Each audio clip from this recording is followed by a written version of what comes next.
Hello everybody, Ben Rogers here, the Raptors Digest. Ryker, the news has been coming hot and heavy for the Toronto Raptors as of late. The draft coming in, we know our pick, the rumors are flying, and one report that has taken over the NBA news world right now, it involves the Golden State Warriors and the Toronto Raptors. We'll break out the courtside segment here, a little Woj bomb, even though I think Woj is the only one that hasn't really spoke on this, but I just enjoy that segment. But according to The Athletic, I believe they're the first people to break this, there's a widespread expectation that the Warriors will use the number 7 pick and James Wiseman to immediately upgrade their roster, according to John Hollinger, credible NBA writer. And one name to watch is Pascal Siakam. So Siakam is a name that's directly name dropped in a potential Wiseman deal. That was furthered by Sports Illustrated coming out, name dropping Pascal again in Warriors trade talks there. It's all over Twitter, it's all over Reddit, everyone's picking it up. What are your initial thoughts on this report of Wiseman and the 7th pick for Pascal Siakam? I don't like this move, Ben. I don't know if you're going to say the same thing or not. We typically discuss our takes before the videos, but we wanted to leave it pure reaction to one another's takes. This one to me makes no sense. You've locked in your core. Fred VanVleet, OG, you're going to pay Gary Trent Jr. There's still uncertainty around the power forward center position. And you're going to trade away a guy who, he took a slight step back in this most recent season, but 22 points per game, 7 rebounds, 5 assists for a guy who's 19, 11 points, 6 rebounds, 1 assist, a little bit worse field goal percentage, I believe. Not a great three-point shooter either. He only took 1 attempt per game. If you can't get your shot up on Steph Curry's team, I don't think you're going to get your shot. Those easy pickings on the Toronto Raptors. So this is not a win move now. This is a rebuild move or a develop your team move. But you're not making signings. Your Fred VanVleet signing, your OG signing, your Gary Trent Jr. signing. Those aren't rebuild signings. So to make this move, the Raptors are taking a step back, Ben. That's my opinion. Yeah, and the reports surrounding this trade, this talk, is the Warriors want a win-now guy for players that are potentially not win-now players. And James Wiseman, a first overall pick, or a first-round pick, number 7 in this year's lottery. So two assets, 2 pieces that are rebuilding moves, so to speak, as you brought up. And I'm on the fence about this one, because I look at it as clearly short term, this is bad for the Toronto Raptors. Pascal Siakam,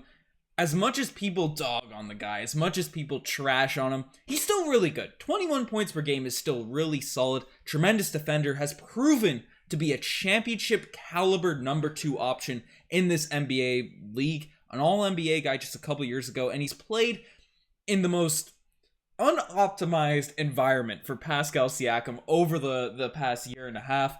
Right, he's a guy that feeds off the crowd's energy.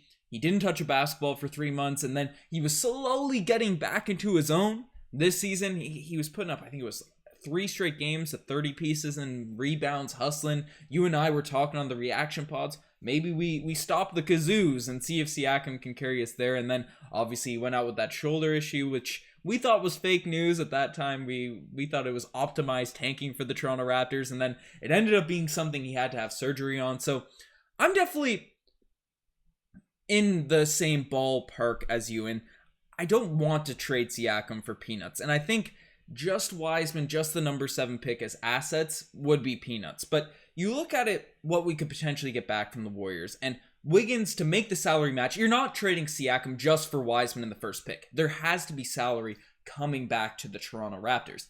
Wiggins, he is an asset at this point. The way he sort of elevated his game on the defensive end, right? He'd be a nice fit. You move OG to the 4, Wiggins can play the 3. You have that 7th pick. You play Wiseman at center. You keep Chris Boucher. That's still a front court that's strong.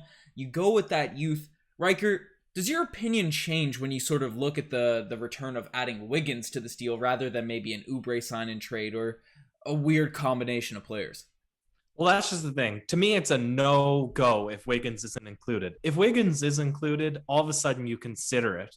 And you consider it because, well, I'm not sold on James Wiseman, first of all. Yeah, he's massive. He's a gigantic player and he has a lot of potential, but his IQ was suspect. And that's the reason that the Warriors are comfortable to package up a trade and the 7th pick. I mean, that's, typically if players are trading to make something like that happen, to have a number or a top 3 guy in an NBA draft and a top 10 NBA draft, right? All of a sudden you're in position to really build around a solid young core, but they didn't get what they wanted from him, or he didn't mix well enough with their team. So I'm not fully sold on James Wiseman, but I could be convinced on Andrew Wiggins plus James Wiseman. Plus you're saying, let's get some value back, sign and trade for Kyle Lowry. Let's get a little bit less value than us Raptors fans would want. Maybe just Maxey, right? Maybe just Maxey and a pick or something like that. Maybe you even go so far as to trade Fred VanVleet and get a little bit wild with your roster. Now, I don't see that happening, especially with Masai and especially with everybody else in the fan section, how much they hated when we tossed Fred VanVleet's name out there in a trade. But, other guys that have been rumored, Chris Boucher to the Brooklyn Nets, maybe you're getting somebody back for him. To me, this move is being made if you have a bigger picture plan with the Raptors. But to go ahead and trade your number 1 guy, a guy who was proven in a championship series, a guy that a short season and a half ago we were arguing was top 10 in the NBA, right? You got to have more moves up your sleeve than just straight up Andrew Wiggins for Siakam and a couple of young players. Yeah. Now, I think I see all the points you made with James Wiseman. Clearly, a lot of people looked at him as a disappointment his rookie year. But you look at it, he was 19 years old and still put up solid numbers on a team with playoff aspirations where he was asked to do a lot. Now, you creep Warriors subreddit, you creep these guys, and they all talk about his raw potential, his talent, things that really could come into fruition with him as a long, super athletic guy. And the big issue they say with him right now is just basketball IQ. He doesn't really know where to be on defense. He makes poor decisions, right? He's not... they argued him and Kevin Looney are polar opposites. Looney had zero athleticism and was a strong guy, not super wiry, but really knew where to be on defense, while Wiseman was, super talented juice, could jump out the gym, and didn't know really where to be in a Golden State Warrior system that obviously uses a bunch of different schemes and all that to get the best out. He also dealt with an injury at the end of last season. That's something that could be taken into account, but the route I see this being a positive for the Toronto Raptors is clearly, and maybe you ask for that other lottery pick. Maybe we're just asking too much because Siakam's value is low right now on the NBA stock market or whatever it is. He's down in the dumps in terms of his price, but we think he's going to bounce back up this season. You and I have been consistently saying that, even with the injury this summer. So we're kind of selling him at where we think he's going to get to next season. And if you're getting back James Wiseman and Masai Ujiri is really high on him, you think he's going to develop into a true all-star caliber center? Okay, you get that look at that 7th pick. You and I were discussing different players that could really be valuable at that 7th position. The lottery, obviously it's a 4-person draft, but there are some guys around that 7th placement that could really be assets for this Toronto Raptors team. I think that team might make a little bit more sense than the one we currently have. It might not be better. It might not become better, but Gary Trent Jr., 22, 23 years old. OG, 23 years old. Right. Jalen Suggs. Fred's 27. Suggs would be 20. Yeah, and Suggs the other draft pick would be 20. And then Wiseman will be 20 as well. So you have Fred VanVleet, who has shown that he's a leader. He can be a leader on a team. Not necessarily a playmaker, but a leader on a team to lead this young group, grow with them, bring them up to speed, have Suggs on the wing, Trent there at the 3, whoever you're really running, OG at the 4, Wiseman at the 5, whatever players you get at the 7th pick to really develop. You have Flynn, you have Boucher.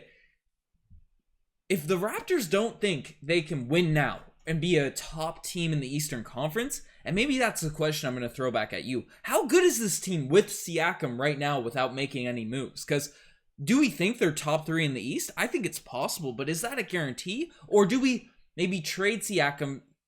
People might think he's going to get worse with the shoulder injury or not prove to be at the level he previously has been.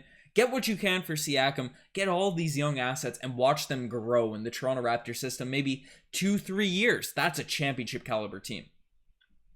Maybe. But I've voiced what I think needs to happen, and people disagree. What I think needs to happen is You get as much value back as possible from Kyle Lowry. If he walks, he walks. Nothing you can do about that. You flip Fred VanVleet because he's tradable. He's a perfect mid-market $20 million guy, and he has value. He's played amazing. Ben Simmons. Okay. Ben Simmons. And people roasted that trade. But listen, if his stock is dropping... But you're letting Lowry walk if you're getting Ben Simmons? I'm letting Lowry... Well, I'm just saying, Lowry's an unrestricted free agent. He doesn't owe anything to Toronto. So we don't necessarily have the ability to sign and trade him. I feel like there's If we let a Lowry lot of walk, I'm not trying to get Ben Simmons. Here's the thing. I see what you're saying there in that regard. But are you paying Lowry, a 36-year-old You had me Kyle convinced Lowry, on the Ben Simmons thing. You made me make the title. My brain is so scattered because so many things need to happen. So many. I things guess we need do have to happen. Suggs. Suggs could be the point, and then figure it Suggs, out. but to have a rookie point guard, yeah. How many times has that been done in NBA history? The leader of the team should be that point guard position. They really need to have experience in the NBA, Fred's especially that leader, in playoff. You're NBA. saying flip him. You're crazy. You're crazy. You asked me what would it take to be win now, and I'm saying the Raptors are stuck for trades because what they have is 4 or 5 guys on big money right now. They have Siakam on big money, Fred VanVleet, OG, Gary Trent Jr. when they re-sign him. Right, you're going to drop the rest. You don't have a lot of cap space. It's not a deep free agency pool, and you don't have a lot of pull as a free agency destination anyway. So you're going to fill up your team with a bunch of duds. Arguably, the team could be worse next season. So I'm saying you make the moves while you can, get a little bit younger in the right places, and I don't know. Now I'm talking myself into if this Pascal Siakam trade is on the table, then do that because then you don't have to trade the likes of Fred VanVleet. You make sure you re-sign Gary Trent Jr. It doesn't matter if you re-sign Kyle Lowry. I don't know. It's just there's so many things the Toronto Raptors could do, Ben, and I just wonder what is the order of decision making going to be, right? What's going to trigger what action? Is what Kyle Lowry does going to trigger the next move? Mm-hmm. Is Gary Trent Jr.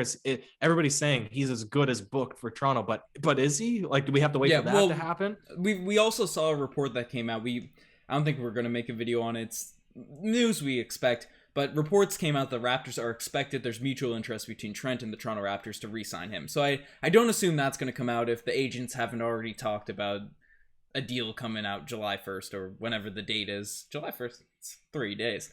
August 1st, whenever the free agency period is this year.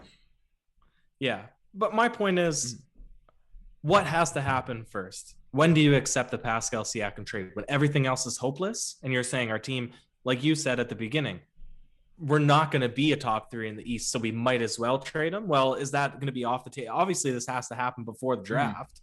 So I don't know. Well, the thing about I'm it too, really torn. Is Siakam's not old. Siakam's not a guy that's like He's Kyle the same Lowry. age as Fred. Exactly, right? He's not a guy that's like Kyle Lowry that will probably not be at the level he's played at. I know people have said that about Kyle Lowry the past couple years, but he probably won't be at this level in 2 seasons, right? Siakam's going to be coming into his prime now, right? This is where we really expect him to take that jump, and he's going to be in that prime for a solid amount of time. We have him under contract for a solid period, so even if the team isn't top tier right now, you can make the argument you keep Siakam as the asset. You don't trade him for quarters, even if those quarters could inflate in value as years go along, right? You keep him, you see what happens. He's won a championship. You keep that last remnants of championship culture you've had with Fred VanVleet and Pascal Siakam. And I guess OG, even though OG didn't play in that title run, and you build around those 2 guys. I don't think that's a popular opinion amongst the Raptors fans after this season. So even though you and I are still high on both of those players, it's a tough choice, but I don't want us to halfway it. I don't want us to make a decision where we kind of win now, but then we trade Boucher for a pick or something like that, and then we're a lower playoff team, right? Those are the decisions that bad franchises make to be treadmill-style rosters, right? The Raptors, if they want to rebuild, if they don't trust this core, if they saw this year in Tampa and said, this is a mess, go young. Don't blow it up. Don't be a bad team. Because I think a team of Fred, Suggs, Trent, OG, and Wiseman, that's still a playoff team in the Eastern Conference, in my opinion. We have a true center. You bring back Birch. You keep Boucher. You have Flynn off the bench. You still have a lot of pieces. And the 7th pick, if this trade goes. And Wiggins, right? Even if it's... You got to have Wiggins. Yes, you got to have Wiggins, right? So you said Kelly Oubre Jr. That would kill it for me in a heartbeat. Hey, you got his shoes, bro. Don't be hating on Kelly Oubre. But he's got the best shoes. He's got nice shoes. You look fly with the Kelly Oubre shoes. But I digress. That's still... We both agree. That's still a playoff roster. We're not playing the Kazoos next season if we make this trade. I'm looking at the bottom of the East. That's the issue. Who are they better than? You'd hope Charlotte. We're better than Charlotte. We're better.